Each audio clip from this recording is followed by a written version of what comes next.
नहीं आ रही है। इसमें टाइटल नहीं है।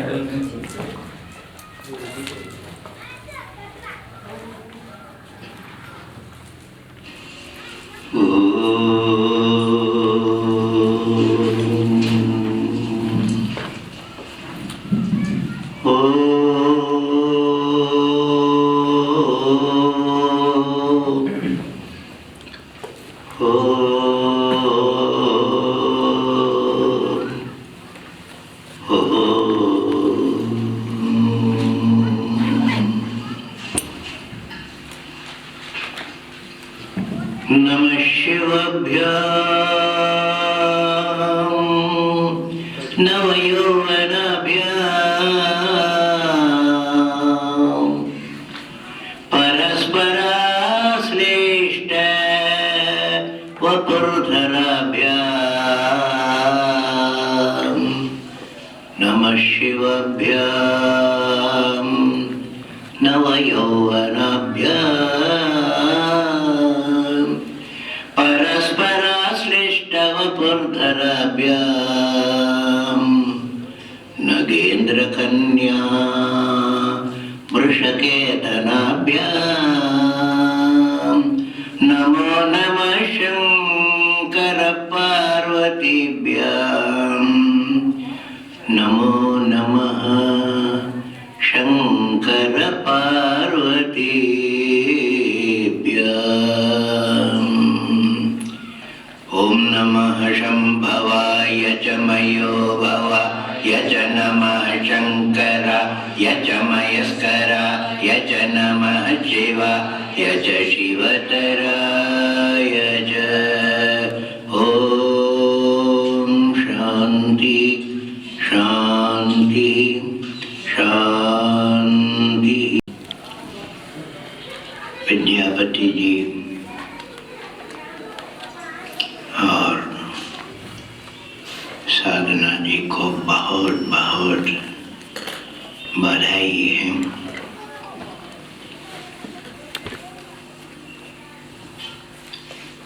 नववर वधू का संवित प्रांगण में स्वागत इस पूर्ण आशा से कि यह विवाह स्वयं उनको संवित साधना में स्वागत कर रहा है। मुझे बहुत प्रसन्नता हुई।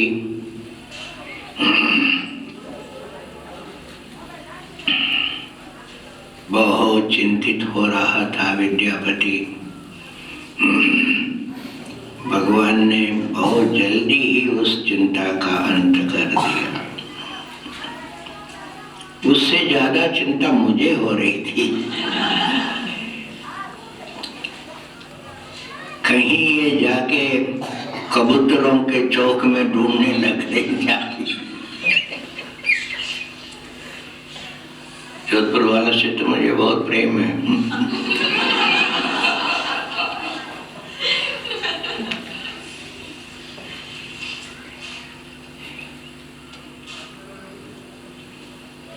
पर इस समेत साधिका को लेकर मुझे चिंता थी। रुचि को हमने शुरू से ही तैयार किया। हमने माने मैं भी और विद्यापति भी,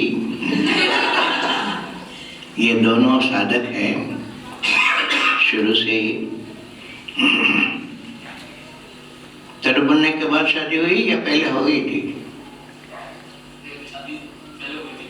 पहले हो गई थी। तुम्हारी शादी की बात कर रहा हूँ। शादी पहले हो चुकी थी।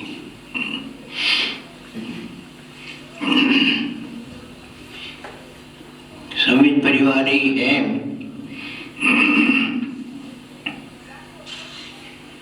उस चिंता को भी दूर कर दिया भगवती ने।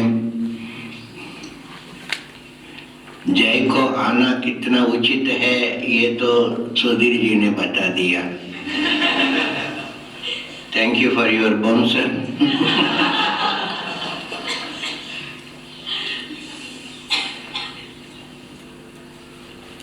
संवित परिवार में आप दोनों का स्वागत है। निभाना हमारी आशाओं को।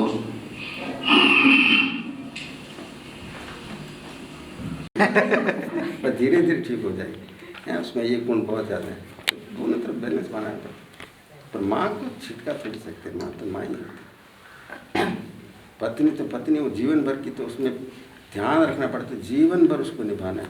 माँ पुराने विचारों की, नए विचारों की, तो ये बहुत कठिन काम हो गया आज के ज़माने के, तो बहुत ही कठिन काम हो गया।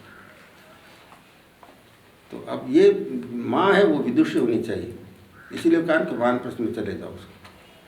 वो इस प्रकार से करे, वो डल नहीं सकती, उसकी सब कुछ पुराने ढंग का उसका है, उसमें अलग वैल्यूज अलग प्रकार से होती थी, अब नए प्रकार से आई है। अंदर से दिल बहुत अच्छा है, पर वो नई चीज़ को कैसे वो अपना नहीं पाती। तो तुम्हारा क्या प्रश्न था? मेरा प्रश्न यही था कि अगर ऐसी कोई स्थिति आती है तो वही पति और पुत्र वो किस तरह से व्यवहार करे?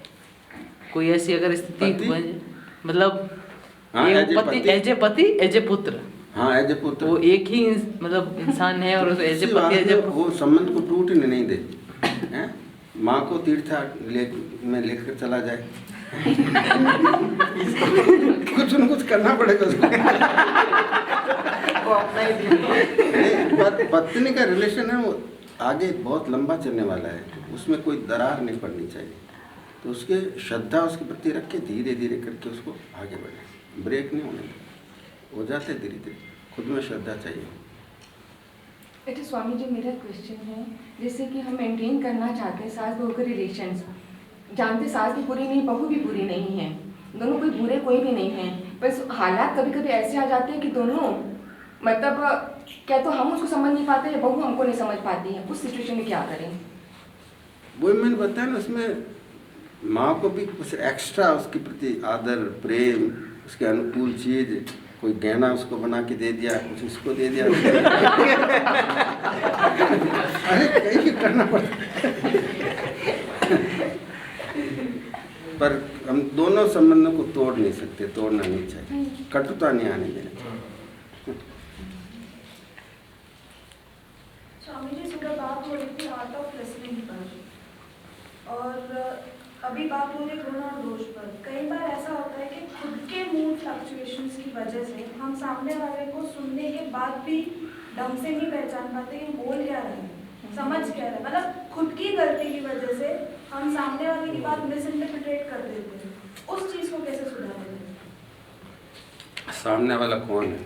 मतलब जैसे मैं इनसे बात करूँ, ये मुझे कोई बात बोल रही है और मेरा मूड खराब है, तो इन्होंने जो बात बोली हुई है वो ये बात सही बोल रही है और सही तरीके से भी बोल रही है, लेकिन मेरा मूड खराब है तो मैंने उस बात को ही गलत ले लिया। उस चीज़ को कैसे सुधारें?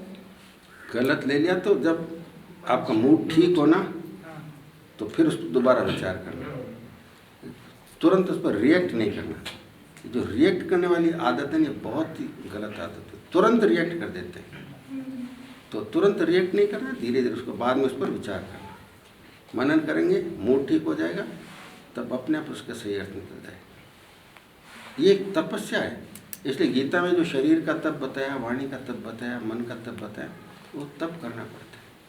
ये एकमात्र उपाय मैं आपको बता रहा हूँ, मास्टर की उसको भूलना मत, हमको पहुँचना कहाँ है और जितना जल्दी हो सके वहाँ पर पहुँचना है। उसके लिए टाइम नहीं, तो काल के बाहर जाना है। उसके लिए ऐसा नहीं कि बुढ़ापे में करेंगे, ऐसा नहीं, वो तो एक क्षण में भी हो सकता है, एक दिन में भी हो सकता है। ये जो हमारे अंदर कैपेसिटी है to break the barrier of time space and individuality, ये मंद नहीं पड़नी चाहिए। इसके बिना मोक्ष नहीं, आत्म साक्षात्कार नहीं। देश काल वस्तु का परिच्छेद है ना, इसको क्रॉस करने की ताकत केवल मनुष्य में होती है, उसी को क्रिएटिविटी कहते हैं। तो क्रिएटिविटी पर स्वामी जी की जो प्रवचन है ना, उसको बार बार पढ़ो। और रविंद्रनाथ टैगोर ने जो बड़ी सुंदर पंक्तियाँ लिखी है ना, वो सहसा समझ में भी नहीं आती, इतनी बढ़िया पंक्तियाँ लिखी हैं क्रिएटिविटी के बारे में। 4-5 पंक्तियाँ हैं ना। हाँ जी स्वामी जी, आप उनको, ये हमारे जो प्रथम शिविर हुआ था 7 साल पहले, हाँ जी, तब स्वामी जी ने कृपा करके वो भी दो प्रवचन एक साथ बोले। फर्स्ट टाइम एक प्रवचन 10 मिनट का अंतराल, वापिस प्रवचन। बहुत ही बढ़िया वो पंक्तियाँ, पूरे संस्कृति का जीवन का मानव जीवन की साधना उसके अंदर आ गई।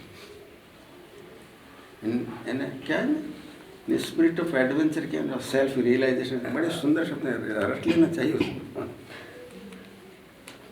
तो वो मुख्य लक्ष्य का ध्यान रहेगा ना, तब फिर हम अपने दोषों को जल्दी जल्दी निकालेंगे, नहीं तो हम उसको पकड़ के रखेंगे दोष, और अपने आप के मोल्ड होने की क्षमता एकदम बढ़ जाएगी। At any cost I must experience that unified consciousness, वो मेरा सच्चा स्वरूप है, उसको मेरे को प्राप्त करना। अब उसके लिए मैंने विवाह किया, उसके लिए विवाह किया है। मैं बार बार स्ट्रेस क्यों दे रहा हूँ, ये शरीर का संबंध तो अति गौण है।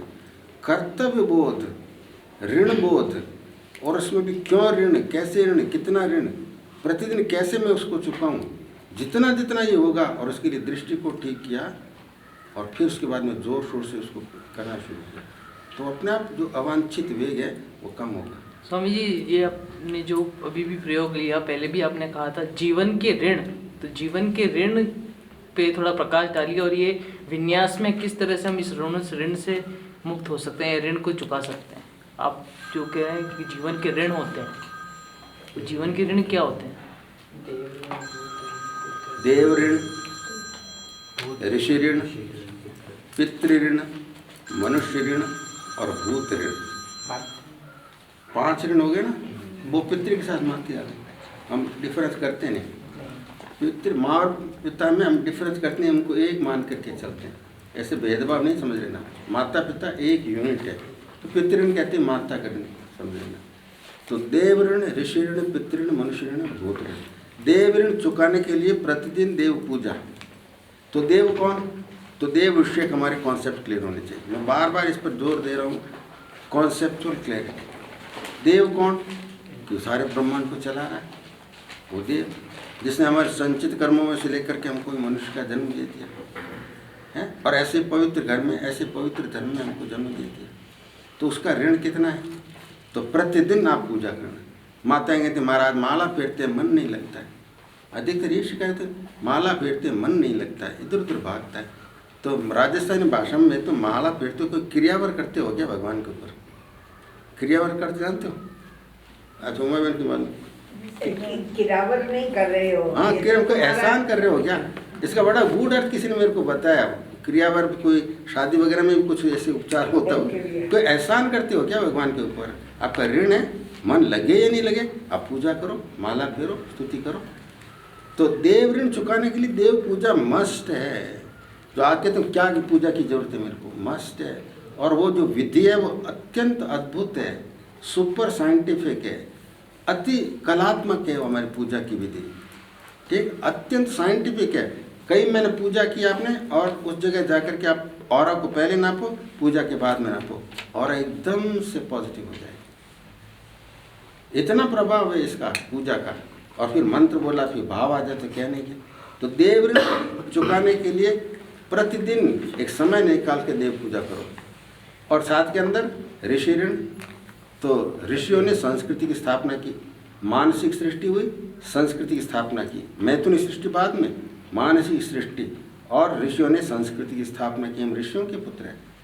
तो ये अभी बताया था कोई अत्रि मेरे गोत्र में, अभी कालू ने कहा था, किसी ने कहा था, हम उनके प्रभावित होता भी आया। तो ऋषियों ने संस्कृति की स्थापना की, तो संस्कृति का मूल, संस्कृति का गंतव्य, संस्कृति का दर्शन, संस्कृति की संरचना, संस्कृति के अंतर्गत इसके इंस्टीट्यूशन, सबको समझो। संस्कृति पर कौन सा खतरा मंडरा रहा है, उसका मुकाबला हम कैसे करें। तो शास्त्र ने तो सूत्र रूप में बोलते हैं, देव ऋण तो आपको पूजा के द्वारा, देव यज्ञ के द्वारा, पर उसमें भाव नहीं है। और आपने रसोई घर के पास में एक आले के अंदर भगवान को बैठा रखा है, और अपनी लैट्रिन को खूब सजा रखा है, अपने बाथरूम को तो बड़ा, और भगवान के लिए रसोई के पास में एक आले के अंदर को बैठा दिया। तो अब हमारा सब कुछ इतना गलित हो गया है। देव ऋण के अंदर के सारे तीर्थ आ जाएंगे, सारे मंदिर आ जाएंगे, दे आर ऑल इंटरकनेक्टेड। ऋषि ऋण तो संस्कृति की रक्षा करना है। संस्कृति क्या है? पहले दर्शन ठीक करो, शास्त्र के प्रति अपनी जो अभी हमने मनुस्मृति नहीं पढ़ी, क्यों नहीं पढ़ी? वो धर्मशास्त्र है, उसमें इतना प्रक्षिप्त क्यों हो गया? कब से निकाल के फेंका क्यों नहीं उठा करके? तो इसलिए शास्त्र के प्रति, संस्कृति के प्रति, भाषा के प्रति, गुरु के प्रति, विद्यालय के प्रति हमारा ऋण है। हमारे सारे के सारे जो विद्यालय हैं वो अड्डे बन गए हैं अपने, क्या ना, पापाचार के, पॉलिटिक्स के अड्डे हुए। हमारा सरस्वती का मंदिर क्या पॉलिटिक्स अड्डा हो गया, कोई सोच ही नहीं रहा, उसके विरुद्ध के अंदर आग उठे। मैंने एक रखा था कि ये विद्यालयों में पॉलिटिक्स ये चुनाव नहीं होने चाहिए। आपको पसंद है चुनाव नहीं होने चाहिए? होने चाहिए चुनाव, नहीं होने फिर तो क्यों हो रहे हैं? हमारे देखते देखते एक बार स्वामी जी मैं सीएम के साथ फोटोग्राफी कर रहा था, मेरी ड्यूटी लगी थी, तो एक स्कूल से प्रिंसिपल आई, वो बच्चों को भी लेके आई साथ में, तो सीएम से मिलने, तो उन्होंने प्रश्न किया टीचरों से एक्स्ट्रा लोड हटाना चाहिए, जैसे ये चुनाव के कार्य है, इससे हमारी पढ़ाई बाधित होती है। तो सीएम ने उस तुरंत झाड़ दिया कि झाड़ आप दिया? हाँ कि बच्चों को कैसे बताते हो, हम्म। बच्चों को बताते क्यों हो ये चीज़ें, आप बच्चों के साथ शेयर क्यों करते हो? वो कोई सीएम थोड़ी है, तो मैंने सुना दें तो हम जी राजी हो गए।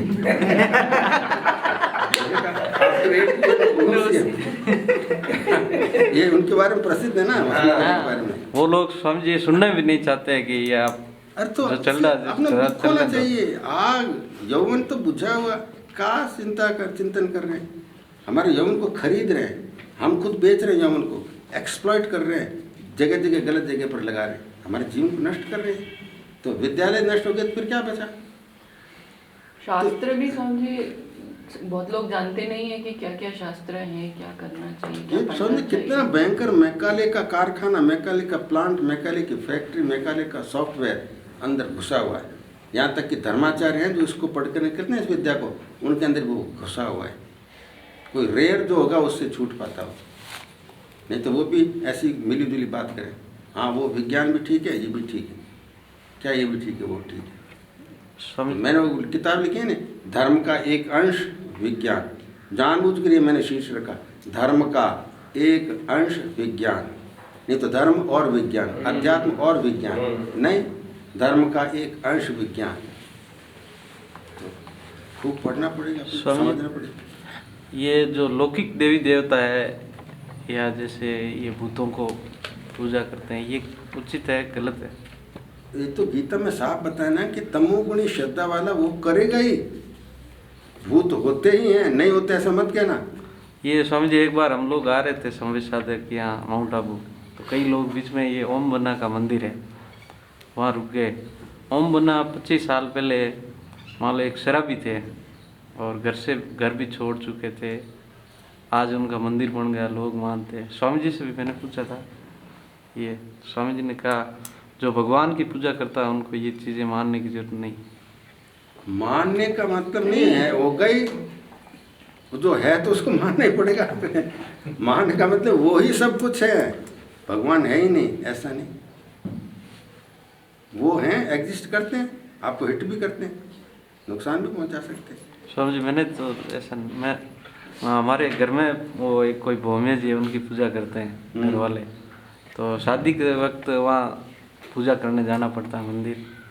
तो मेरी शादी हुई तब मैंने तो मना कर दिया वहाँ जाने के लिए।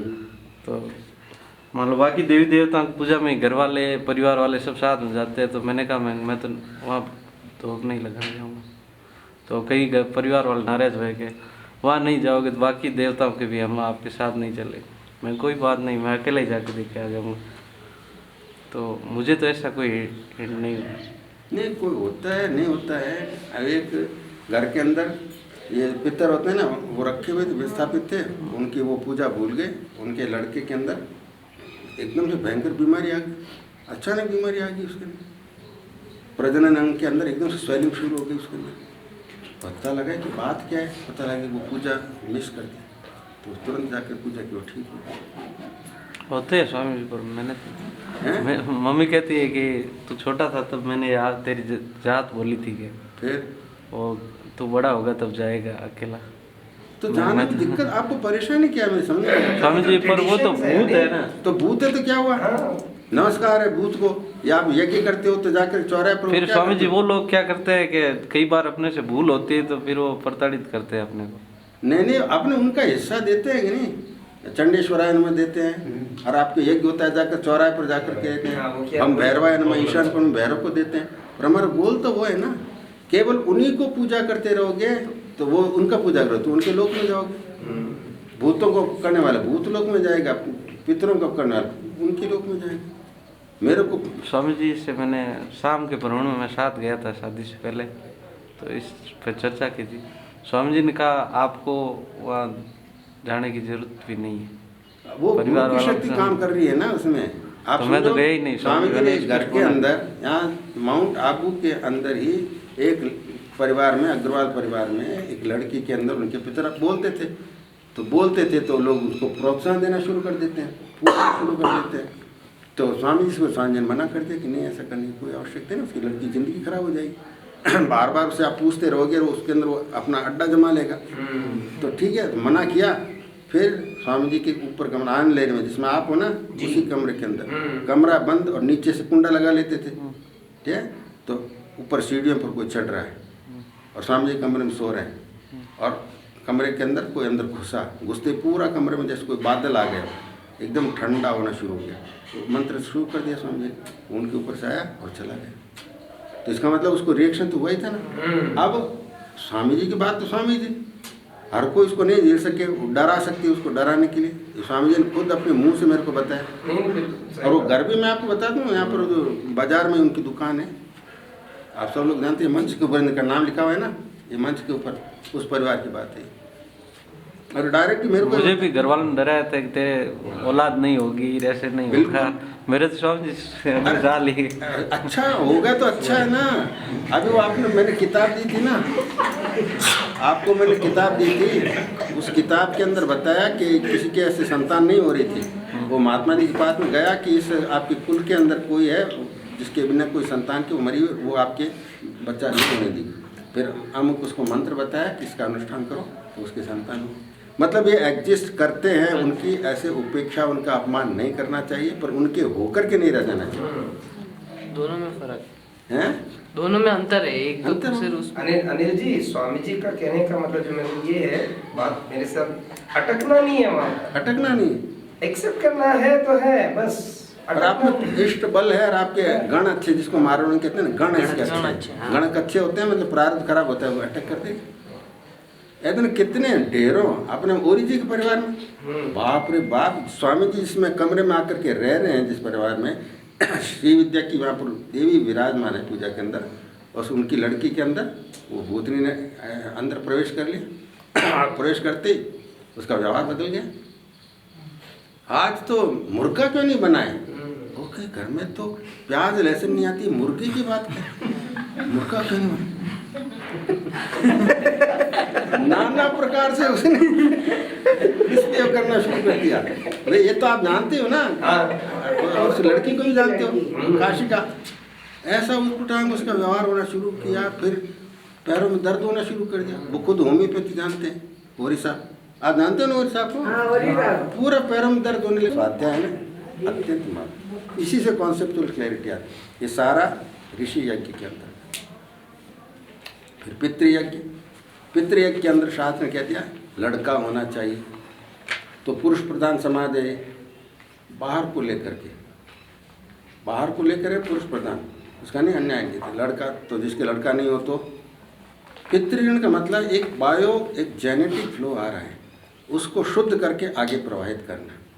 संतान नहीं है तो कोई बात नहीं, अपने जाति के कुल के बच्चों के प्रति, वृद्धों के प्रति, दिवंगत है उनके प्रति प्रतिदिन आपको कुछ करना चाहिए। तो ये पितृऋण से पूर्ण होने के लिए नई पीढ़ी के प्रति, अपने माता पिता वृद्धों के प्रति, और फिर साथ के अंदर अपने कुल के प्रति इस प्रवाह को आगे बढ़ाना। स्वामी जी इसमें ये भी आता है ना, जैसे अपने पूर्वज है कोई अधोगति में गए तो उनका भी कल्याण के लिए, उसके लिए करते वो हैं, भी पितृऋण में आता है। पितृऋण के अंदर आते हैं। पितृऋण एक बहुत व्यापक होगा, सारा हमको व्यापक दृष्टि से देखना है आपको उसको। तो इसलिए कहते हैं ना, गया में गए, तीर्थों में गए, कोई फालतू नहीं है। फिर देवऋण, ऋषिऋण, पितृऋण, मनुष्य ऋण, मनुष्य ऋण। अब हम एक कौर खाते हैं, उसमें कितने मनुष्यों का परिश्रम लगा। किसान ने वहाँ पर धूप में वर्षा में रह करके अनाज को उपाया, और वो सुसाइड कर रहे हैं। मतलब देखो क्या दुर्गति होगी, देश की क्या दुर्गति होगी, सुसाइड कर रहे हैं किसान। तो किसानों के प्रति, फिर उसको लाने वाले व्यक्ति के प्रति, एक कौर खाने में कितने लोगों का परिश्रम लगा। वो तवा किसने बनाया, वो रसोई, वो सब फिर बना करके किसने दिया आपको। और हम शादी के अंदर 100 आइटम बन रहे हैं, एक बकवास है। पर हम विवश इतने हो गए हाथों में, जैसे कोई बेड़ियाँ, हाथ पैर मन के अंदर बेड़ियाँ लगा दी। हम बातें कर लेंगे पर हमारी लड़की की शादी के अंदर हमको करना ही पड़ेगा। लड़की में इतनी हिम्मत नहीं, उसका विरोध कर, हमारे अंदर भी इतनी हिम्मत नहीं। तो वो आपके हनीमून बनाने के लिए जाएंगे स्विट्जरलैंड, शादी करने के लिए जाएंगे विदेश के अंदर। क्यों भाई? क्योंकि बोध ही नहीं है कुछ, हमारा कर्तव्य क्या है? कुछ नहीं। तो अब योगेश की शादी हुई, 1 रुपया नारे लेंगे, ये कह देते नहीं मेरे को बिस्कुट चाहिए, मैं शादी नहीं करूँगा। वो ऐसा परिवार था, पिताजी ने कहा कोई विरोध नहीं, कुछ नहीं हुआ। तो कितना बड़े आदर्श की बात है। तो ये पितृ-ऋण, फिर मनुष्य ऋण, एक कपड़ा पहनना, कितना भोजन जूठा नहीं छोड़ेंगे, आज से प्रण करो, भोजन जूठा नहीं। और आप मनुष्य ऋण का मतलब आपके यहाँ नौकर काम कर रहा है, उसके प्रति, हर व्यक्ति के प्रति जो आपके कुल के अंतर्गत नहीं है, उसको पितृ-ऋण में कर लिया ना। मनुष्य ऋण के अंदर मानव मात्र के प्रति आपका एक दायित्व है, उनके कारण हमारा जीवन चल रहा है। तो सफाई कर्मचारी है, दूर सबके प्रति हमारा ऋण, लोक कल्याणकारी कार्य करके ये ऋण कितना प्रतिदिन कुछ करना चाहिए। मनुष्य ऋण चुकाने के लिए प्रतिदिन हमको करना चाहिए, प्रतिदिन मनुष्य सारे उसके अंदर आ जाते, सारे दान करना, मदद करना, ब्राह्मण कन्या है उसके समाज में व्याप्त कुछ बुराई, सारी बुराइयों को उनको दूर करने के लिए कैसे, क्योंकि उनका विरोध घर में ही शुरू हो जाता है। यही तो मेरे को, कितने त्याग, कितनी तपस्या। ज़्यादा बातें करके दिखाओ, घर वाले ये कह देंगे करके दिखाओ। अपन तो बुराई हटाने की बात करें तो हमारे कितना दबाव आ जाए। उसको स्वामी जी फिर उससे जोड़ दिया जाता है कि ये तो हमारे परंपरा है, या ये हमारा सालों से जो चले आ रहा है उसको आप चैलेंज कर रहे हैं। यही तो मैं कह रहा हूँ, इसीलिए तो पहले अपने ही आंगन से आग उठाओ तो जानो, और चौराहों पर प्रश्न चिन्ह सी खड़ी भीड़ को अर्थ भरी आवाज़ लगाकर दिशा दिखाओ तो कितनी आग को पैदा करना पड़ेगा, कितना त्याग करना पड़ेगा, तो कितनी समाज बुराई। मैंने कई जगह पर बोला, वहाँ बीकानेर में पुष्करणा समाज होली के अवसर पर इतनी गंदी गंदी गालियाँ निकालते, माँ प्रभु, इतनी, दादा बेट, उसका पोता, लड़का, सब खड़े, माताएं खड़ी हुई वहाँ पर छतों के ऊपर, ऐसी भयंकर रिकॉर्डेड, और उसको भेजते हैं विदेशों के अंदर। मैं कई जगह पर उनके विरोध में बोला, तो फिर एक पुष्करण व्यक्ति कहता आप तो हमारे जाति के प्रति बोलते हैं, दूसरे लोग तो ऐसे ही करते। मतलब आपको सुनो तो लज्जा से आप वहाँ सिर नीचे गड़ा लो जाते हो। आपके जो प्रजनन के अंगों का नाम लेकर के क्या क्या विभत्स शब्दों का प्रयोग करते हैं, और फिर उसको जस्टिफाई करते हैं, इससे वो होलिका है ना वो जल्दी जल जाएगी, पता नहीं क्या क्या बोलते हैं। तो हमारे सारे त्यौहार क्या होंगे कि पाखंड और विकृत दूषित हो गए। इसलिए करना पड़ेगा, बहुत करना पड़ेगा। और वही आसुरी शक्तियाँ इतनी भयंकर, प्रबल और संगठित है, जो सज्जन शक्ति है ना वो तो बिल्कुल कुंठित है, उसमें आग ही नहीं, ताकत भी नहीं, सोच भी नहीं, वो अवेयरनेस नहीं भी इनको हटाना है। कितनी आपकी मृत्यु बोझ को ले लो, दहेज को ले लो, ड्रग्स का एडिक्शन, सारे के सारे अफीम में पड़े, अफीम थी। बाड़मेर में एक जगह पर गया था, रात को पहुंचा, देवी का कोई मंदिर था, बड़ी दुर्गंध आ रही थी, मैंने काय की बदबू आ रही, तो देखा सारे अफीम लिए हुए ब्राह्मण और राजपूत। और देखो राजपूत तो देखते जी खुश हो जाए, क्या 6 फुट की, 6.25 फुट की हाइट, बड़ी बड़ी आँखें उनकी, और सारे नशे के अंदर लथपथ। और ब्राह्मण है वो भी ऐसे पड़ी हुई, और उनको कहो कि अफीम घोड़ा नहीं, तो अफीम घोड़ा नहीं तो खुद घुल गए। तो ये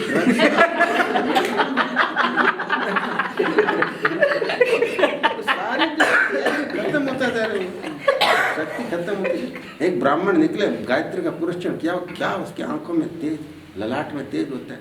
सब नाटक, यज्ञोपवीत नाटक, अपने एक साधक था उसके अंदर। तो और मेरे को बुलाया, उनके बच्चों का यज्ञोपवीत संस्कार होना था, उसकी पूरी संध्या पर महिला संगीत, और महिला संगीत में वो दोनों बच्चे जिनका अगले दिन होने वाला था ना, वो कचरा रे कचरा रे कर तो डांस कर रहे।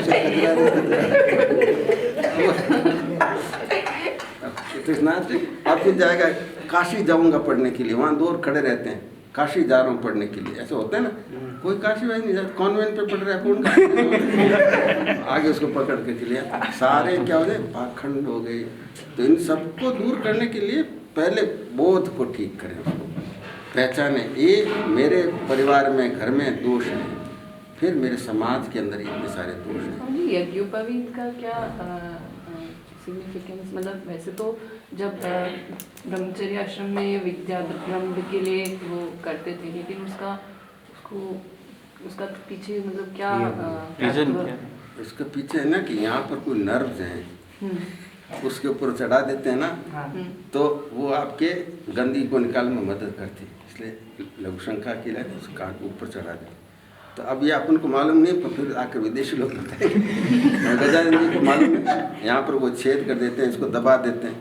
ये एक्चुअली 3 ऋण का प्रतीक है, देव ऋण, ऋषि ऋण, पितृ ऋण, ये मुख्य 3 ऋण है। इसलिए उसमें 3 सूत्र 3 सूत्र होते हैं उसके। अब ये शो कर दिया कि मैं अब इस पथ पर चलने वाला हो गया, सबको मालूम है।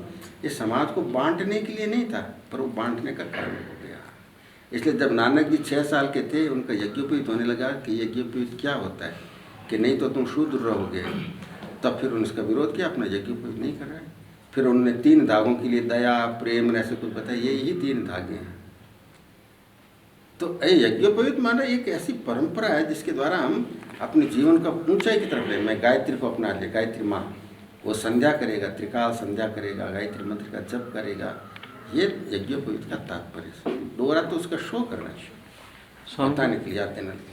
मनु स्मृति को लेके आज के दिन में जो चल रहा है, जैसे कि शूद्रों पे वो मनु स्मृति अत्याचार हुआ, तो उस पे थोड़ा, उस व्यवस्था पे थोड़ा प्रकाश डालें। कोई, मैं तो क्या करूँ, सारे चारों तो इतना अंधेरा ही अंधेरा है, पूछो मत कितना अंधेरा है।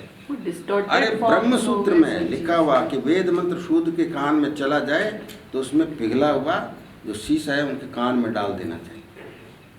तो अब जब मध्य प्रदेश के मुख्यमंत्री ने ये जो शंकराचार्य की यात्रा लगाई, तो कोर्ट केस कर दिया किसी ने कि शंकराचार्य जी तो शूद्रों के विरुद्ध में ऐसा बोले थे, और तो उन्होंने जैनों को और बौद्धों के विरुद्ध में शास्त्रात्म को इस प्रकार से बौद्धों को खदेड़ दिया, तो कोर्ट केस कर दिया। तो उन्होंने विद्वानों से आर्टिकल लिखवाए, विरुद्ध में वकील को खड़ा किया, और फिर उसको देख करके क्या नहीं, उन्होंने कोई शूद्रों के प्रति गलत बात नहीं, उल्टा उन्होंने कहा शूद्र चांडाल को भी ब्रह्म ज्ञान हो सकता है। और फिर मेरी शंकराचार्य जी की जीवनी आपने पढ़ी, उसके अंदर जो हरि वाले है ना, उसके अंदर मैंने लिखा है कि किस प्रकार से चांडाल वाली घटना में आप होता है कि उसको भी ब्रह्म ज्ञान हो सकता है, ब्रह्म ज्ञान में सबका अधिकार है। और फिर भक्ति, जो शिवानंद लहरी के अंदर श्लोक आया है जिसमें कर्ण पर भील होता है, वो अपने आँख को चढ़ाता है, तो भक्ति किम न करो होती अहो वनचरो भक्ता वतन सायते। भक्ति क्या नहीं कर सकती है कि एक वनचर है, वो सारे के सारे भक्तों के अंदर शिरोमणि हो गया। भक्ति किम न करो होती अहो वनचरो भक्ता वतन सायते, भक्तों का वो शिरोमणि बन गया, श्रेष्ठ बन गया। इसलिए भक्ति, दैवी संपत्ति, इसको मान करके चलने, और एक व्यवस्था है उसमें विकार आ गया तो लेटेस इसको सेट दोबारा ढंग से करें, स्ट्रेस किस पर देना है। तो ये ब्राह्मण माने समाज की माता। अब ये कहती है आँख फैल जानी चाहिए, माता मलमूत्र साफ करती है, और आप मलमूत्र साफ करने वालों से आप घृणा कर रहे हो, उनको आगे बढ़ाओ। तो आर्य समाज आ गया, गायत्री परिवार वाले आ गए, तो इशू मत बनाओ इसको। जो यज्ञोपवीत लेकर के संध्या नहीं करता वो शूद्र से भी नीचे गया हो। अब बोलो कौन शूद्र, क्या करना, किसका गर्व लेकर? तो शंकराचार्य ने ब्राह्मणत्व तो कहा, ब्राह्मण नहीं कहा। ब्राह्मणत्व ही रक्षणे न रक्षितो साथ वैदिको धर्म, तो गुणों का समुच्चय होना। तो इसलिए नई परिस्थिति में और खतरे को देखते हुए और हमको आगे बढ़ना चाहिए। स्वामी जी 5वां ऋण बाकी है, 4 ऋण बताइए। पांच ऋण पूरा करने दीजिए स्वामी। फिर भूत ऋण, भूत माने ये आपके पेड़ पौधे, पशु पक्षी, कीट पतंग, इनका हम पर कितना ज़्यादा एहसान है।